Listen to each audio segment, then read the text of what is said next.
الحمد لله الذي أرسل رسوله بالهدى ودين الحق ليظهره على الدين كله وكفى بالله شهيدا. وصلى الله على النبي الأمي وعلى آله وأصحابه وبارك وسلم تسليما كثيرا. أما بعد فأعوذ بالله من الشيطان الرجيم. بسم الله الرحمن الرحيم. ولله المشرق والمغرب فأينما تولوا فثم وجه الله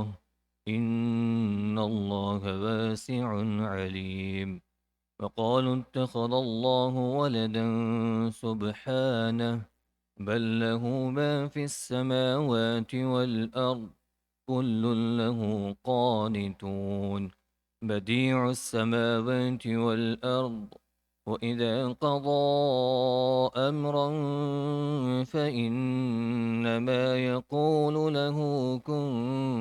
فيكون. صدق الله العظيم. اور مشرق و مغرب سب اللہ ہی کے ہیں، لہذا جس طرف بھی تم رخ کرو گے وہیں اللہ کا رخ ہے۔ بے شک اللہ بہت وسعت والا، بڑا علم رکھنے والا ہے۔ یہ لوگ کہتے ہیں کہ اللہ نے کوئی بیٹا بنایا ہوا ہے، حالانکہ اس کی ذات اس قسم کی چیزوں سے پاک ہیں، بلکہ آسمانوں اور زمین میں جو کچھ ہے اسی کا ہے، سب کے سب اس کے فرمانبردار ہیں۔ وہ آسمانوں اور زمین کا موجد ہے، اور جب وہ کسی بات کا فیصلہ کرتا ہے تو اس کے بارے میں بس اتنا کہتا ہے کہ ہو جا، چنانچہ وہ ہو جاتی ہے۔ محترم وارث و بزرگ، گزشتہ مجلس میں بات یہ چل رہی تھی کہ ان یہود و نصارہ اور مشرکین کی جو ان کی آپسی خرابیاں ہیں، اور جو انہوں نے مسلمانوں کے خلاف اور خود اللہ تعالیٰ کے ساتھ ان کا بیلیف جو عقیدہ ہے اس میں جو ان کی خرابیاں ہیں اس کے متعلق بات چل رہی تھی۔ اس میں سے ایک یہ تھا کہ تینوں کا متفق طور پہ ایک خرابی یہ تھی کہ وہ مسلمانوں کو اور جو بھی اللہ کی عبادت کرنا چاہتے تھے ان کو ان کے زمانے کے اندر اللہ کی ورشپ سے، اللہ کی عبادت سے روکتے تھے، ان کو اللہ کے گھروں میں جانے سے روکتے تھے، اور اس کے ظاہری انتظامات کو وہ بگاڑنے کی اور اس کو ختم کرنے کی کوشش میں لگے ہوئے تھے، اس کو ظاہری اعتبار سے اس کو نقصان پہنچانے کی کوشش میں لگے ہوئے تھے۔ کئی موقعوں پہ انہوں نے مسجدوں کو توڑ دیا، اور کئی موقعوں پہ مسلمانوں کو ان میں داخل ہونے سے روکا گیا۔ تو یہ ایک بہت بڑا ان کا ظلم تھا، اسی کے متعلق گزشتہ مجالس میں عرض کیا گیا تھا، اور وہیں مسلمانوں کو اس بات کی ترغیب دی گئی تھی کہ جس طریقے سے مسجد کے ظاہر کی حفاظت کرنا ذمہ داری اور ضروری ہے، اسی طریقے سے مسجد کے باطن جو ہے اس کے اندر سے ملنے والی جو روحانیت ہے اور جو اعمال مسلمانوں کے اندر بیلڈ ہونے چاہیے، جن کے اندر جو روحانیت اندر بننی چاہیے، اس روحانی ماحول کو باقی رکھنا ہم میں سے ہر ایک مسلمان کی ذمہ داری ہے جو مسجد سے وابستہ ہے۔ اور اس کے بعد عرض کیا گیا تھا کہ دیگر عبادت گاہوں سے مطلب مسلمان کا کیا رویہ ہونا چاہیے۔ وہ لوگ تو ہماری عبادت گاہوں کے ساتھ اس طرح رویہ اختیار کرتے ہیں، اور مسلمانوں کا ان کی عبادت گاہوں سے اور ان کی مساجد سے، ان کے جو چرچ وغیرہ ہیں ان سے مسلمانوں کا کیا رویہ ہونا چاہیے، اس کے متعلق باتیں عرض کی گئی تھیں۔ اور اس کے بعد ایک بات اولئک ما کان لهم ان يدخلوها الا خائفین کے ماتحت یہ بات عرض کی گئی تھی کہ خدا تعالیٰ کے گھر میں، اللہ کے گھر کے اندر خشیت کے ساتھ ڈرتے ہوئے داخل ہونا چاہیے، اور یہ ایک شکر گزار بندے کی صفت ہے کہ وہ اپنے منعم کے پاس، جس نے اس کے اوپر احسان کیا ہوا ہے، جس نے اس کے اوپر انعام کا معاملہ کیا ہوا ہے، جب اس کے سامنے حاضر ہوتا ہے تو خشیت کے ساتھ ڈرتے ہوئے، خوف کھاتے ہوئے کہ کہیں مجھ سے اس کی بے ادبی نہ ہو جائے، کہیں مجھ سے ایسا کوئی بات نہ ہو جائے جس سے وہ ناراض ہو جائے اور میرے احسانات کو بند نہ کر دیں۔ تو ان چیزوں سے ڈرتے ہوئے عام دنیا کا رویہ ہے، دنیا کا دستور ہے، جب جو آدمی اپنے کسی بڑے کے پاس جاتا ہے تو اس بات کا لحاظ رکھتا ہے کہ بھائی کہ میری ذات سے، میری زبان سے یا میرے اعمال سے کوئی ایسی بات صادر نہ ہو جائے، یا کوئی ایسی چیز وجود میں آنا آ جائے جس سے سامنے والا آدمی جو بڑا ہے وہ خفا ہو جائے، ناراض ہو جائے، اور جو احسانات مجھ پہ کر رہا ہے اس سے وہ روک دیں۔ تو ایک خشیت کا ایک حکم دیا گیا تھا مسلمانوں کو خاص طور پہ، اور دنیا کی عام قوموں کو، کہ دنیا کے اندر جہاں اللہ کی عبادتیں کی جا رہی ہیں، مسلمان خاص طور پر جن جگہوں کو مسجد کی شکل کے اندر بلڈ کر رہے ہیں، اس کو بنا رہے ہیں، ان جگہوں کا احترام ہر ایک آدمی کے دل کے اندر ہونا چاہیے کہ وہ جگہیں جہاں پہ اللہ کی عبادتیں کی جاتی ہیں، اللہ کے سامنے سجدے کیے جاتے ہیں۔ اس کی بات گزشتہ مجالس کے اندر بات گزر چکی تھی، اور جو لوگ اس طرح نہیں کرتے ان کے متعلق بھی بات بیان کی تھی، لہم فی الدنیا خزی، کہ ان کے لیے دنیا کے اندر رسوائی ہے، مطلب وہ چاہے عزت کی کتنی چوٹیوں پر پہنچ جائے، کتنے معزز ترین شخص بن جائے، چند دنوں کے بعد مسلمان یا لوگ اس کو دیکھیں گے کہ وہ رسوا ہو رہا ہے، ذلیل ترین سمجھا جائے گا، اور اس کی رسوائی سے ہر ایک انسان، یہ دنیا کا عذاب ہے، اللہ تعالیٰ اس کو دنیا کے اندر رسوا کریں گے، یعنی بے عزت کریں گے، اس کو ذلیل کریں گے. اور لَهُمْ فِي الْآخِرَةِ عَذَابٌ عَظِيمٌ، اور اصل جو سزا اس کو ملنے والی ہے وہ آخرت میں ملنے والی ہے. جو اللہ کے گھروں سے لوگوں کو عبادتوں سے روکتے ہیں، یا اس کی ظاہری عمارتوں کو ڈیمیج پہنچاتے ہیں، یا اس کے انتظامیہ کے اندر کچھ نقصان پہنچانے کی تدبیریں کرتے ہیں، اس طرح کے معاملات میں وہ شریک ہوتے ہیں، اور اللہ کے عبادت گاہوں کے اندر وہ اس کے ادب، اس کے وقار کا، اور اس کے پاکیزگی کا، اس کے بلند مرتبہ کا اہتمام نہیں کرتے، تو اللہ تعالیٰ ان کے متعلق یہ بڑے سخت وعید و ارشاد فرما رہے ہیں. اس کے بعد آج کی جو آیت کریمہ تلاوت کی گئی ہیں، اس میں ایک اور مسئلہ تھا کفار کے مابین. یہود اور یہود جو تھے، اور اس طرح عیسائی جو لوگ تھے، کفار مشرکین تھے، ان میں اور ایک اختلاف تھا قبلے کا. جہاں تک یہود کی بات ہے تو یہود نے بیت المقدس کی جو مغربی سمت ہے اس کو اپنا قبلہ بنایا ہوا تھا. عیسائیوں کی بات ہے تو عیسائیوں نے بیت المقدس کا جو مشرقی سمت ہے، جس کو ہم لوگ ایسٹ کہتے ہیں نا، ایسٹ جو پورشن ہے اس کو انہوں نے اپنا قبلہ بنایا ہوا تھا. یہود نے اس کا ویسٹ پورشن کو قبلہ بنایا ہوا تھا. مشرکین مکہ جو ہے انہوں نے اپنا قبلہ بیت اللہ شریف کو بنایا ہوا تھا. تو یہ آپس میں اس اعتبار سے جگڑتے رہتے تھے کہ آپ حق پر ہے، ہم حق پر ہیں، یہ حق پر ہے، درست بات یہ ہے کہ صحیح بات یہ ہے. اور شروع اسلام میں، ابتدائی اسلام کے اندر پہلے مسلمانوں کو بھی بیت اللہ شریف کی طرف نماز پڑھنے کا حکم دیا گیا تھا. لیکن پھر بہت سے یہودیوں کی طرف سے باتیں آئی، اور خود اللہ کے رسول صلی اللہ علیہ وسلم کی خدمت میں حاضر ہو کے وہ طنز کیا کرتے تھے. وہ اس طرح کے طعن تشنیع کیا کرتے تھے کہ اگر آپ سچے رسول ہیں تو اگر آپ دیکھیں آپ سے پہلے جتنے بھی رسول گزرے ہیں ان تمام نے بیت المقدس کی طرف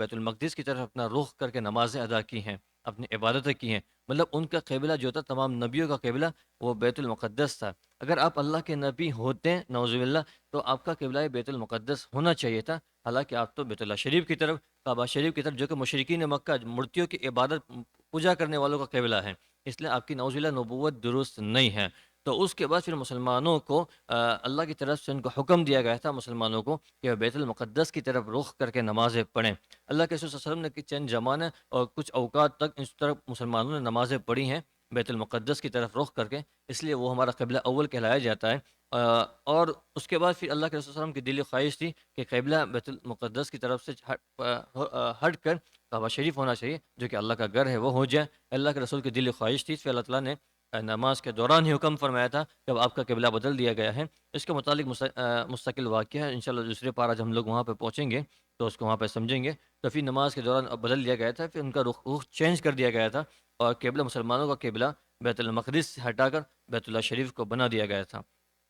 اس میں ایک مسئلہ سمجھنے کے قابل ہے کہ تقدس جو ہے وہ جہت میں نہیں ہے، پاکیزگی جو ہے، بزرگی جو ہے، وہ اس جہت میں، اس ڈائریکشن میں نہیں ہے، وہ بلکہ اللہ کے حکم میں ہے. جس وقت اللہ تعالیٰ نے حکم دیا تھا ہم کو بیت المقدس کی طرف نماز پڑھنے کا تو وہ ہمارا قبلہ تھا، وہ ہمارے لیے مقدس تھا. لیکن جب اللہ تعالیٰ نے ہم کو حکم دیا بیت اللہ شریف کی طرف رخ کرنے کا، یا کعبہ شریف کی طرف ہمارا چہرہ کر کے نماز پڑھنے کا، اس کو قبلہ بنانے کا، تو کعبہ شریف کی طرف ہم رخ کریں گے. تو کسی ڈائریکشن کے اندر، اس وجہ سے نہیں کہ اس کے ہمارے اس کی طرف سے روح کے پھیر دینے کی وجہ سے نعوذ باللہ بیت المقدس کے اندر کوئی اس کی پاکیزگی کے اندر یا اس کے مرتبے کے اندر کوئی کمی آ گئی، یا اس کی طرف ہمارا اتنا اٹیچمنٹ نہیں ہے، یہ معنی نہیں ہے. بلکہ اصل ڈیپینڈ کرتا ہے اللہ کے حکم سے. ہم دنیا کی ساری کائنات مخلوق ہے اللہ تعالیٰ، اور خاص طور پہ عبادتیں جو ادا کرنی ہے قبلہ کو رخ بنا کر، وہ عبادت نماز ہے جو اللہ کی عبادت ہے، جو اللہ کی طرف جھکنا ہے، جس کا تعلق معاملات سے نہیں ہے، جس کا تعلق معاشر سے نہیں ہے، بلکہ وہ عبادات سے تعلق ہے.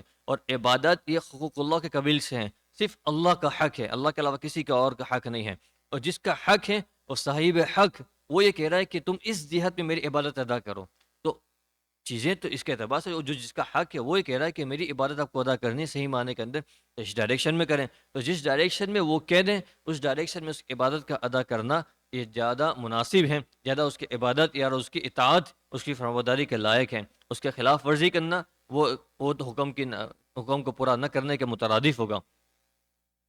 اس لیے اس موقع پہ ایک بات مفسرین نے جو بات سمجھائی ہے کہ کسی طرف رخ کر کے اللہ جس طرف پہ اللہ تعالیٰ رخ کرنے کا حکم دے دیں اس طرف رخ کرنے کی وجہ سے وہ ہمارا قبلہ بن جاتا ہے. تو اس قبلے کی وجہ سے اس ڈائریکشن کے اندر کوئی پاکیزگی یا اس ڈائریکشن کے اندر کوئی تقدس یا بزرگی یا برتری پیدا نہیں ہو جاتی، بلکہ اللہ کے حکم کرنے کی وجہ سے اور اللہ تعالیٰ کے حکم دینے کی وجہ سے وہ چیز ہمارے لیے مقدس بن جاتی ہے اور ہمارا قبلہ بن جاتا ہے۔ اس لیے شروع اسلام کے اندر جو بیت المقدس کی طرف رخ کروایا گیا تھا، جب اللہ کا حکم اس طرف کرنے کا تھا اور جب وہاں سے پھیر دیا گیا، کیونکہ یہودیوں کی طرف سے باتیں پھیلائی گئی تھی کہ دیکھو ہم نے مسلمانوں کو مجبور کر دیا، یا مسلمانوں کو ہماری بات کو ماننا پڑا۔ یہ لوگ یہ کہ پہلے بیت اللہ شریف کی طرف نماز پڑھتے تھے، پھر ہم نے ان کو باتیں کہی کہ اگر آپ سچے نبی ہیں تو آپ بیت المقدس کی طرف نماز پڑھیں، تو ان کو ماننی پڑی۔ پھر اللہ تعالیٰ نے پھر بیت اللہ کی طرف پھیر دیا، تب کہنے لگے یہ لوگ پھر اپنے دین سے ہٹ گئے اور یہ لوگ جھوٹے ہیں، سچے نہیں ہیں، نعوذ باللہ۔ اگر یہ سچے ہوتے تو بیت المقدس کی طرف سے نہ ہٹتے،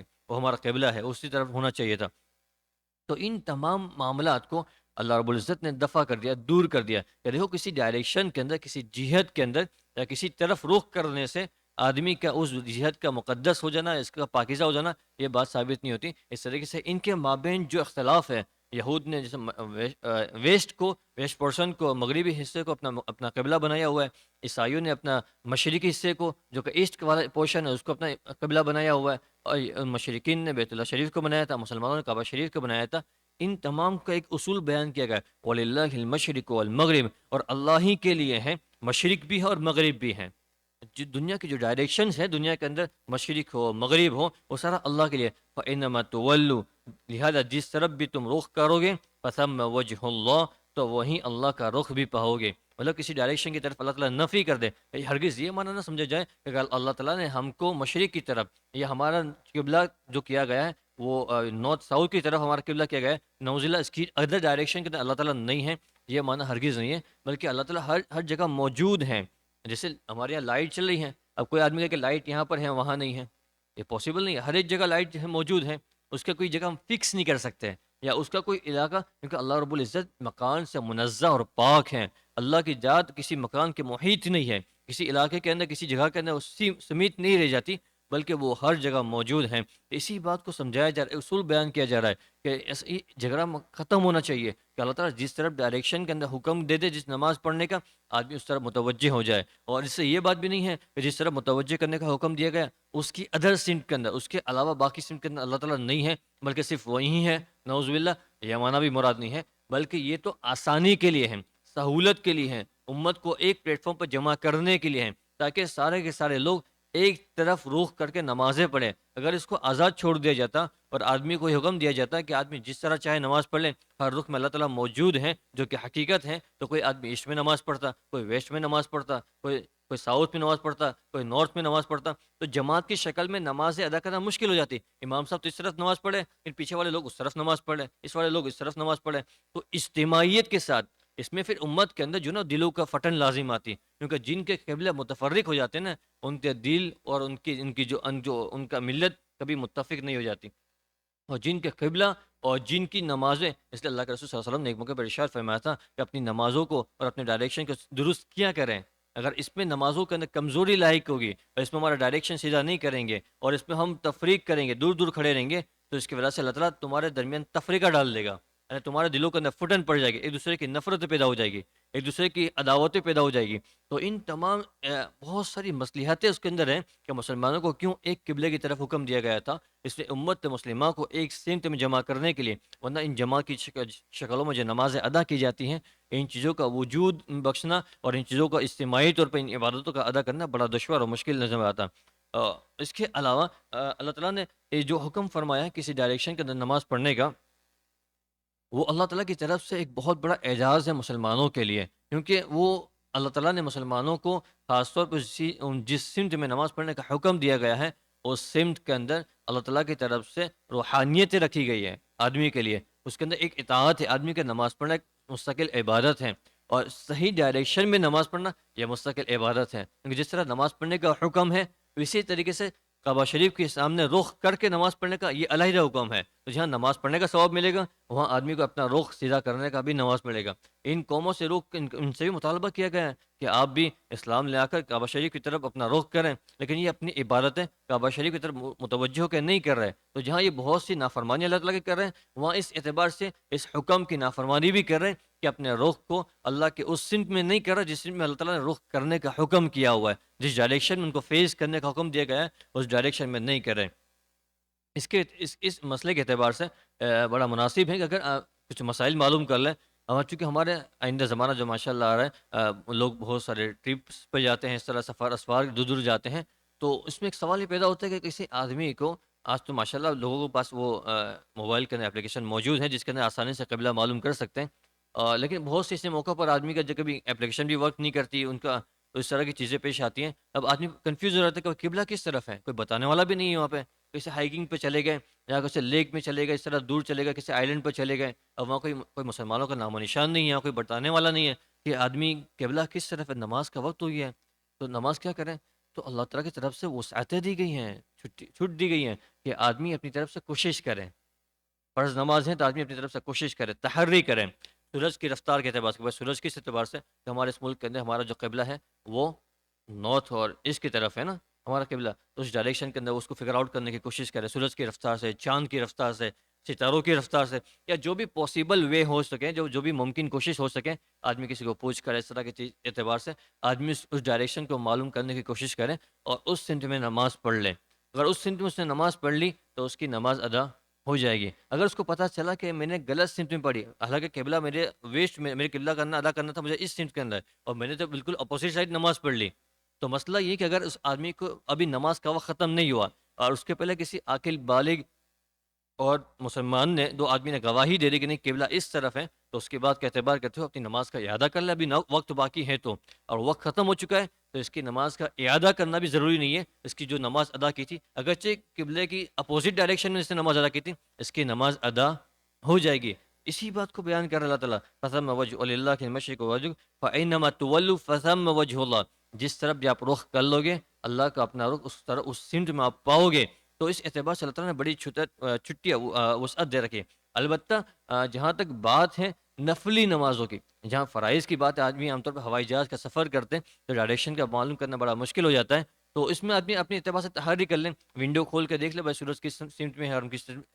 کس ملک کا ہم سفر کر رہے ہیں، وہ ملک ہمارے ملک سے کون سی ڈائریکشن میں واقع ہوتا ہے، اور ساری چیزیں آسانیاں ہیں، وہاں پہ میپ بھی دیا جاتا ہے اسکرین کے اوپر، آدمی اس سے بھی معلوم کر سکتا ہے، اور وہاں نہ ہو تو ایروسپیس سے ہم مدد لے سکتے ہیں کہ بھائی ہمارا سین ڈائریکشن کس اعتبار سے، اور بہت سی ہماری جو مسلم ایئر لائنس ہیں اس کے اندر تو فیسلٹیز دی جاتی ہیں کہ بھائی قبلہ ہمارا کس سمت میں ہے، تو کسی بھی موقع پر آ کر آدمی کو اللہ تعالیٰ نے شریعت اسلامیہ نے آزاد نہیں چھوڑا یا اس کے لیے معاملے کو مشکل نہیں بنایا، اور اس بات کا پابند ہی نہیں بنایا بزرگ نے کہ نہیں کچھ بھی ہو جائے آپ کو کعبہ شریف کا رخ معلوم کر کے اس کی طرف ہی نماز پڑھنی پڑے گی، نہیں، اگر آپ نہیں کر پا رہے، آپ کو نہیں ہو رہا ہے، اپنی طرف سے کوشش کر لیں، تحری، جس کا لفظ تحری کا لفظ استعمال کیا جاتا ہے فقہی کتابوں کے اندر، تحری کر لیں، اور تحری کرنے کے بعد آپ کا جو بھی قبلہ ہو اس طرف آپ نماز پڑھ لیں، آپ کی نماز ادا ہو جائے گی، اور جہاں تک بعض نفلی نمازوں کا، یہ تو فرائض کے متعلق تھا، نفلی نمازوں کے متعلق تو اتنی وسعت دی گئی ہے کہ جابر بن عبداللہ رضی اللہ عنہ کی روایت ہے کہ اللہ کے رسول صلی اللہ علیہ وسلم کے سفر میں موجود تھے اور آپ ایک سرایہ میں گئے تھے، سرایہ ہوتے تھے جو چھوٹے چھوٹے غزوات ہوتے تھے، کسی کے تعاقب کے لیے، کسی کو پکڑنے کے لیے، کسی کا گرفتار وارنٹ تھا، تو جو چھوٹے جو غزوات ہوتے سرایہ ہوتے تھے اس میں ہم کبھی تشریف لے جاتے تھے، تو میں نے اللہ کے رسول صلی اللہ علیہ وسلم کو دیکھا کہ آپ نمازیں ادا کر رہے ہیں سواری کی حالت میں، آپ اپنے گھوڑے پہ یا اپنے اپنے اونٹ پہ جو بھی سواری آپ کی تھی اس کے اوپر آپ تشریف فرماتے ہیں اور آپ اسی حالت میں نمازیں ادا کر رہے ہیں، آپ نفلی نماز ادا کر رہے ہیں، اور جب فرائض کا وقت آتا، جس پنج وقت کا جو فرائض نماز ہے ہمارے فجر ظہر عصر مغرب عشاء، تو آپ زمین پہ اتر کے ڈائریکشن کے اندر نماز پڑھتے ہیں، البتہ جو نفل نمازیں تھیں تو جس رخ میں آپ کی سواری چل رہی تھی، جس ڈائریکشن میں آپ کا اینیمل جو چل رہا تھا، آپ کی جو سواری چل رہی تھی اسی ڈائریکشن کے اندر آپ نماز ادا کر رہے تھے اونٹ کو اشارے سے، جو پوسیبل ہو سکے آدمی جو ممکن ہے اس کو کرتے رہے، رکوع تھوڑا سا کم کرے، سجدہ تھوڑا سا زیادہ جھکا لے، تو جو نماز ہے پوسیبل، تو اس میں فقہاء کرام نے مسئلہ بیان کیا ہوا کہ نفلی نمازوں کے اندر اگر آدمی سفر کر رہا ہے تو اس کو اپنی سیٹ پر بیٹھ کر جس ڈائریکشن میں اس کی سواری چل رہی ہیں اس ڈائریکشن میں آدمی نماز پڑھنے کی اس کو اجازت دی گئی ہے، اس ڈائریکشن میں نمازیں پڑھ لیں، اس کے لیے گنجائش ہے، ہاں اگر پاسبل ہو کہ وہ صحیح ڈائریکشن میں کھڑا ہو کے نماز پڑھ سکتا ہے تو اس کو ادا کریں، وہ کریں، لیکن اگر پاسبل نہ ہو، جیسے ہمارے عام طور پہ جو فلائٹ کے ہمارے سفر ہوتے ہیں 13 گھنٹے 12 گھنٹے کے ہمارے سفر ہوتے ہیں اور وہاں پہ چند ایئر لائنس کے علاوہ باقی ایئر لائنس کے اندر وہ جگہ نہیں ہوتی جس میں نمازیں ادا کی جائے، نفلی نماز اس طرح پڑھی جائے، اور آدمی لمبا سفر ہے، آدمی بور ہو جاتا ہے، کچھ کرنے کے لیے کچھ ہے نہیں، تو بڑا اچھا موقع ہے اپنی نفلی نمازیں ادا کرے اس کے اندر، تو جس ڈائریکشن میں ہمارا فلائٹ جا رہا ہے اسی ڈائریکشن میں بیٹھ کر نمازیں ادا کر لے، سیٹ پر بیٹھ کر آدمی نماز پڑھ سکتا ہے، اور نفلی نماز ہیں اشارے سے نمازیں پڑھیں، جتنے ارکان وہ ادا کر سکتے اتنے کر لیں، باقی اشارے سے ادا کر لیں، اور اس کے اندر بھائی وسعت دی گئی ہے کہ آدمی جس سمت میں آپ کی سواری جا رہی ہے، جس ڈائریکشن میں آپ بیٹھے ہوئے ہیں اسی ڈائریکشن میں اپنی نماز ادا کر لیں، ٹرین کے اندر ہے، کار کے اندر ہیں، بسوں کے اندر ہیں یا ہوائی جہاز کے اندر ہیں، تو آدمی اپنی نفلی نماز ادا کر سکتا ہے، اپنی ان نمازوں کو اپنے آدمی پورا کر سکتا ہے۔ البتہ جو فرائض نماز ہے، بات کو غور سے سنیں، جو فرائض نماز ہے، فرض نمازوں کے لیے آپ کو تحریک کرنی پڑے گی۔ فرض نمازیں ہم ڈائریکشن کے اندر جو ہماری سوال ہے کہ اس کے اندر نہیں کر سکتے، بلکہ ہم تحاری کریں گے کہ بھائی ہمارا قبلہ کس طرف ہوگا، کس سمت میں ہوگا، ہمارا ڈائریکشن کس سمت میں ہوگا، اپنے اعتبار سے اس کو تحاری کر لیں۔ پھر ہمارا غالب گمان جو ہو جائے کہ نہیں ہو سکتا ہے کہ اسی جانب میں ہو، میرا دل یہ کہہ رہا ہے کہ اسی طرف ہوگا، پھر آدمی اس طرف نماز پڑھ لے۔ یا کوئی وہاں پہ کوئی مشرع آدمی ہے جو مسلمان آدمی ہے، اس کو گواہی دے کہ نہیں مجھے پتا ہے یقینی طور پر کہ قبلہ اس طرف ہے، تو پھر جو وہ انفارمیشن ہے اس کے طرف مطابق نماز پڑھ لیں، تو یہ بڑی آسانی کر رکھی ہے۔ اسی بات کو اللہ رب العزت نے ارشاد فرمایا، فَأَيْنَمَا تُوَلُّوا فَثَمَّ وَجْهُ اللَّهِ، جس طرف بھی رخ کر لو گے وہی اللہ تعالیٰ کا رخ پائیں گے۔ اس کے آخر میں اللہ تعالیٰ ارشاد فرما دے، ان اللہ واسع علیم، بے شک اللہ تعالیٰ بہت وسعت والا، بڑا علم رکھنے والا ہے۔ وسعت رکھنے والا اس معنی کر کے کہ اللہ تعالیٰ نے پابندی اور بندشیں نہیں لگائی،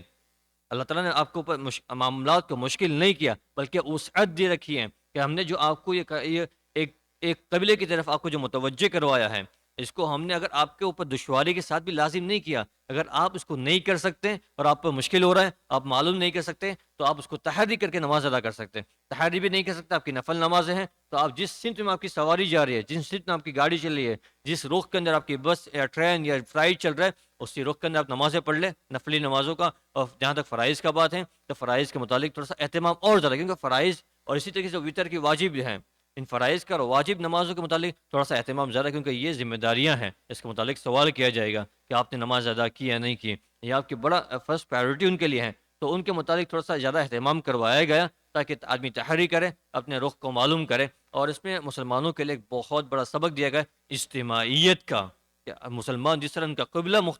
متحد ہے، اس طریقے سے ان تمام کے فکریں، ان تمام کے زندگی گزارنے کا مقصد وہ ایک متحد ہونا چاہیے۔ ہم تمام کے فکریں وہ ہوں کہ ہماری قبر آخر کس طرح بن جائے، ہم تمام کا اس بات پر کوشش یہ ہو کہ ہمارا جس طریقے سے ہم ایک قبلے کی طرف رخ کر کے نماز پڑھتے ہیں، ہم معاملات کے اندر، ہم معاشرت کے اندر اسی طریقے سے ایک پلیٹ فارم پر کس طرح جمع ہو جائے، ایک مذہب پر کس طرح جمع ہو جائے، شریعت سنت کو فالو کرنے والا کیسے بن جائے۔ تو مفسرین نے اس موقع پہ بڑی اہم نصیحت کی باتیں بھی رکھی ہیں کہ آدمی اپنے رخ کو جس طرح درست کرتا ہے، اس اعتبار سے اپنے معاملات کو بھی اللہ رسول کی اطاعت کے اندر لانے کی کوشش کریں، اپنے معاشرت کو بھی اللہ رسول کی اطاعت میں لانے کی کوشش کریں، اور اپنے آپسی جھگڑوں کو ختم کر کے امت کو ایک سمت میں، ایک ڈائریکشن میں لانے کی کوشش کریں۔ اس کے ذریعے سے امت اور نیشنز کامیابیاں اور ترقیاں کرتے ہیں۔ اس کے علاوہ جس قوموں کے آپس میں پھوٹ پڑ جاتی ہے، اور جن کے قلوب کے اندر اور جن کے دلوں کے اندر پھٹن پیدا ہو جاتی ہیں، وہ قومیں ترقیاں نہیں کیا کرتی، وہ قومیں دنیا کے اندر بلند نہیں ہوا کرتی۔ آپ مسلمانوں کی تاریخ اٹھا کر دیکھیں، حضرت خلافت راشدہ کے زمانے میں جو 30 سال تک لمبا عرصہ خلافت راشدہ کا چلا، اس کے بعد خلافت بنو امیہ جو تھا وہ 90 سال تک چلا، اس کے بعد جو خلافت عباسیہ تھی وہ 500 سے کہیں زائد سال تک چلا، 500 نہیں یا 509 یا 510 سال کی سمتنگ وہ چلا۔ اس کے بعد جو خلافت عثمانیہ آخری زمانہ ہے وہ 600 سال سے زائد تک چلا، اتنا لمبا عرصہ، جو 1250 سال تک اس امت نے اس دنیا کے اندر لیڈرشپ اور کا کردار ادا کیا ہوا ہے۔ اس امت نے دنیا کے اندر کمانڈنگ کا رول ادا کیا ہوا ہے، اور دنیا کی تمام قوموں اس سے متفق تھی اور اس سے فیضیاب ہوتی تھی، اور لوگ دعائیں کہتے مسلمانوں کی حکومت باقی رہیں۔ ان کا یہ حال یہ ہو گیا کہ آج ان کے چھوٹے سے 55,000 سے زائد بچوں کو اور عورتوں کو اور مردوں کو شہید کر دیا گیا، کوئی ایک آواز اٹھانے کے لیے تیار نہیں ہے، ظالم کے ہاتھ کو روکنے کے لیے تیار نہیں ہے، ساری قوتیں، سارے اسلحہ موجود ہے۔ وجہ یہ تھی ان کی فکریں متفرق ہو گئی ہیں، ان کی فکر آپ سے متفرق ہو گئی ہے، ان کے دلوں کے اندر جو پھٹن پیدا ہو گئی ہے، ان کی عہدوں کے نشے کے اندر آ کر، مال کے نشے کے اندر آ کر، جس طرح ان کا قبلہ اللہ تعالیٰ بزرگ نے ایک بنایا تھا، ان کا ایم بھی ایک بنایا تھا کہ ساری امت ایک امت ہے، ساری امت ایک امت ہے۔ اللہ تعالیٰ نماز جیسے معظم بشان عبادت کے اندر یہ نہیں چاہتا تھا کہ ایک اس طرف رخ کر کے نماز پڑھے، دوسرا اس طرف رخ کر کے نماز پڑھے، تیسرا اس طرف رخ کر کے نماز پڑھے، چوتھے ڈائریکشن میں نماز پڑھے، نہیں، تمام کے تمام نماز کے اندر ایک ہی ڈائریکشن کے اندر ہو۔ اسی طریقے سے اللہ تعالیٰ چاہتا ہے دین کے تمام امور کے اندر بھی ساری امت، سارا نیشن، سارے کی ساری ایک ڈائریکشن کے اندر ہو۔ لیکن دیکھیں جو آج جو تنزلی آئی ہے، 1250 سال تک حکومت کرنے کے باوجود آج امت کا اتنا بڑا طبقہ جو شہید ہو رہا ہے، اور جو ہر روز جن کی تعداد بڑھتی جاتی ہیں، اور اس طرح کی مثالیں ماضی قریب کے اندر ہمارے جب ہمارا جو نیشن ہے، ہم نے جو گزشتہ 100 سالوں کے اندر آپ کو اس سے زیادہ ورس کوئی سچویشن آپ کو نظر نہیں آئی، جو حالت ابھی ہمارے غزہ کے اندر، فلسطین کے اندر مسلمان بھائیوں کے ساتھ ہو رہے ہیں۔ لیکن اس کے باوجود 57 کنٹریز ساری خاموش ہے. وہ اپنا بزنس ان کے ساتھ بھی کر رہے ہیں، وہ ان کو آئل پرووائڈ کر رہے ہیں اور وہ ان کے ساتھ ٹریڈس کر رہے ہیں اور ساری چیزیں کر رہے ہیں. لیکن ایک واقعہ مجھے یاد ہے، اس کو اپنی بات ختم کر دوں. حضرت عثمان غنی رضی اللہ عنہ کے زمانے کے اندر روم کے کسی علاقے کے اندر مسلمان کو ایک کسی رومی آفیسر نے، کسی مسلمان وہاں پہ ملازم تھا، وہاں پہ امیگرنٹ تھا، کام کر رہا تھا، تو اس کے گال پہ کسی بات کی وجہ سے اس کو تماچا مار دیا. حضرت عثمان رضی اللہ عنہ کے جاسوس وہاں پہ موجود تھا، اس نے انفارمیشن مدینہ پاس کر دی کہ ایک مسلمان کو روم کے اندر ایک مسلمان کے گال پہ تماچا مارا گیا ہے. حضرت عثمان غنی رضی اللہ عنہ نے اپنے زمانے کے جو گورنر تھے ان کو بلا کر اپنے سارے خزانہ کی چابیاں ان کے سامنے ڈال دی کہ یہ میرے خزانہ کی چابیاں ہیں، بیت المال کے خزانہ جو اس کی چابیاں ہیں، اس کو جتنا چاہے استعمال کریں. اور اس رومی کتے جو آفسر جس نے مسلمان کو تماچا مارا ہے، کل کی فجر کی نماز میں میرے پاس یہاں پہ موجود ہونا چاہیے، یا ان کو وقت دیا گیا کہ وہ میرے پاس سامنے کھڑا ہونا چاہیے. چنانچہ مسلمان فوجیں گئی ہیں اور اس کو پکڑ کے لا کے مسجد نبوی میں کھڑا کیا گیا، اس مسلمان کو بلایا گیا اور اس کے تماشے کا بدلہ لیا گیا، اس کے تماچے کا بدلہ لیا گیا اور تب جا کے اس کو چھوڑ دیا گیا. یہ مسلمانوں نے یہ دین بھی دیکھے، اس آسمان و زمین نے یہ دین بھی دیکھے، اور آج نتیجہ یہ ہے کہ سینکڑوں جانیں قربان ہو رہی ہے. کوئی حکمران زبان کھولنے کے لیے تیار نہیں ہے، کوئی ملک کوئی کنٹری اس کے موافق اور اس کے لیے اپنی آواز اٹھانے کے لیے تیار نہیں ہے. اس آیت کریمہ کے ذریعے سے مسلمان کو ایک جوٹ ہو کر اور ایک قبلے کی، جس طرح ایک قبلے کی کو فالو کر رہا ہے، آپسی انتشار کو، آپسی اختلافات کو ختم کر کے ایک پلیٹ فارم پہ جمع ہو کے اپنے آگے والے سفر کو طے کرنا. ہر ایک کا سفر، ہر ایک کی منزل قبر ہے. قبر تک ہم لوگ کامیابی سے کس طرح پہنچ جائیں، اس تک پہنچنے کا جو سب سے بہترین طریقہ ہوا ہے وہ ایک دوسرے کے ساتھ، ایک دوسرے کے تعاون کے ساتھ وہاں پہنچنے کی جو کوشش کروائی جا رہی ہے وہ بہت بڑی نصیحت ہے. اللہ تعالیٰ کہنے سننے سے عمل کی توفیق عطا فرمائے. وآخر دعوانا الحمد للہ رب العالمین. آمین برحمتک یا ارحم سبحان ربک رب العزة عما یصفون وسلام علی المرسلین والحمد للہ رب العالمین. آمین برحمتک یا ارحم الراحمین.